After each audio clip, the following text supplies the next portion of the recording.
So hello everyone, my name is Vaibhav Sharma, intern at Lexis and Company, and today I will discuss about Lokpal and Lokayukt. So basically Lokpal is a Sanskrit word which is derived from Lok and Pal, in which Lok means people and Pal means the savior or the protector or the caretaker. So basically Lokpal means the protector of people. Now हम देखते हैं इसके एक actual meaning के बारे में कि आखिर लोकपाल होता क्या है. So Lokpal is a actually Lokpal is a anti corruption authority या फिर anti corruption body which works against anti corruption, भ्रष्टाचार के खिलाफ काम करती है. यानी एक ऐसी बॉडी है, ऐसी अथॉरिटी है जो कि भ्रष्टाचार या करप्शन के खिलाफ काम करती है, या फिर हम यूँ भी कह सकते हैं कि ये भारत की एंटी करप्शन बॉडी है. सो अगर हम बात करें 2020 से 2021 के बारे में, तो टोटल में 110 करप्शन कंप्लेंट्स आई थी इन टोटल, जिसमें से कि 4 जो कंप्लेंट्स आई थी वो थी मेंबर ऑफ पार्लियामेंट के खिलाफ. अब हम बात करते हैं कुछ हिस्ट्री के बारे में, लोकपाल से जुड़ी हुई हिस्ट्री के बारे में. सो लोकपाल का कॉन्सेप्ट सबसे पहले लाया गया था स्वीडन के अंदर, स्वीडन कंट्री के अंदर, जिसे कि ओम्बड्समैन के नाम से लाया गया था इन द ईयर 1809. उसके बाद में नॉर्वे, डेनमार्क या फिर फिनलैंड जैसी कंट्रीज़ ने भी इसे अडॉप्ट किया था. और अब अगर हम बात करें इंडिया के बारे में, तो इंडिया में ये कॉन्सेप्ट सबसे पहले लाया गया था in the year 1963 by doctor LM. Singhvi. और लेकिन इसके बाद में इसे ज़्यादा तवज्जो नहीं दी गई थी. लेकिन इसके 5 साल बाद 1968 के अंदर एक जन लोकपाल बिल लाया गया था, लेकिन वो किसी कारणवश वो पास नहीं हुआ या फिर कोई भी रीज़न के वजह से. फिर इन द ईयर 2011 के अंदर, यानी आज से ठीक 10 साल पहले की अगर मैं बात करूं 2011 की, तो एक मैसिव एंटी करप्शन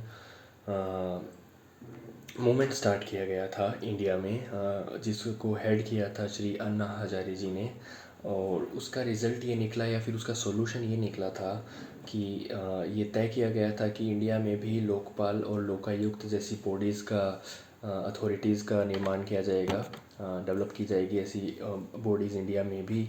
और इन द ईयर 2013 गवर्नमेंट ने लोकपाल और लोकायुक्त बिल पास किया था. So basically, Lokpal has the jurisdiction over state government employees to enjoin them into allegations of corruption against them. So हम ये कह सकते हैं basically that Lokpal is responsible for inquiring into corruption matters या corruption issues या फिर corruption charges at central level. लेकिन वहीं अगर हम बात करें लोकायुक्त के बारे में, तो Lokayukta is responsible for enquiring into corruption issues या फिर corruption charges over state level only. अगर हम बात करें लोकायुक्त के बारे में थोड़ा और, तो Lokayukta is a corruption organisation या फिर a corruption authority at India for Indian states या फिर यूनियन टेरिटरीज़ के लिए. जैसा कि हम जानते हैं कि लोकपाल और लोकायुक्त एक्ट जो है वो 2013 में पास किया गया था बाय द इंडियन गवर्नमेंट. लेकिन इससे भी पहले इन द ईयर 1971 महाराष्ट्र में लोकायुक्त पहले से ही मौजूद था. मतलब कि ये कि Maharashtra was the first state जिसमें कि लोकायुक्त था. सो अगर हम बात करें डिफरेंस के बारे में लोकपाल और लोकायुक्त के बारे में, तो हम ये कह सकते हैं कि लोकपाल सेंट्रल लेवल पे काम करता है, वहीं लोकायुक्त स्टेट लेवल पे काम करता है. जो कमेटी मेंबर्स होते हैं लोकपाल के अंदर, उसमें एक चेयरपर्सन होता है जो कि हेड करता है, और 8 अदर पर्सन्स होते हैं, मैक्सिमम ऑफ 8 अदर पर्सन्स होते हैं जो कि चेयरपर्सन के नीचे काम करते हैं, जो कि पूरे लोकपाल में काम करते हैं. वहीं अगर हम बात करें लोकायुक्त की, तो लोकायुक्त के अंदर एक चेयरपर्सन होता है. उसके अलावा maximum 3 of other members other than the chairperson उसमें मौजूद होते हैं उस पूरी कमेटी के अंदर. अगर हम बात करें लोकपाल कौन अपॉइंट करता है, तो the Indian president of India appoints the Lokpal. अगर हम बात करें लोकायुक्त के बारे में, तो जिस स्टेट का लोकायुक्त बनाना है, उस कंसर्न स्टेट का जो गवर्नर है वो उसे अपॉइंट करेगा.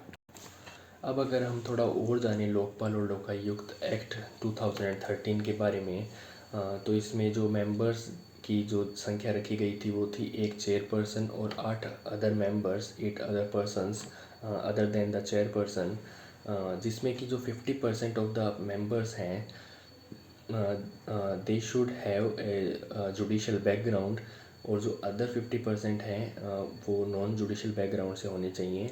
And total number of 50% of the people of the members should represent SC, ST, OBC and minorities or the women's etc. सो अगर हम बात करें कि अपॉइंट कौन करता है उन मेंबर्स को या फिर चेयरपर्सन को, तो उसके लिए एक सिलेक्शन कमेटी बनाई गई है। एक्ट के अंदर ऐसा दिया गया है कि एक कमेटी बनाई गई है उन्हें अपॉइंट करने के लिए, जिसमें होते हैं prime minister of India, speaker of Lok Sabha, leader of opposition of Lok Sabha, chief justice of India. अगर किसी कारणवश अगर चीफ जस्टिस ऑफ इंडिया उस कमेटी सिलेक्शन प्रोसीजर में नहीं आ पाते, तो वो अपॉइंट करते हैं किसी और सुप्रीम कोर्ट के जज को ऑन हिज बिहाफ।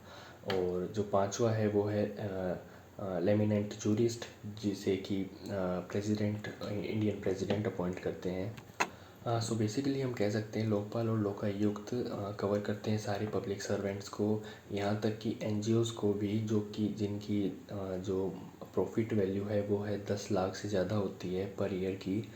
और रिसेंटली 2019 में इंडिया का फर्स्ट लोकपाल अपॉइंट किया गया था, which is mister Pinaki Chandra Ghosh ji.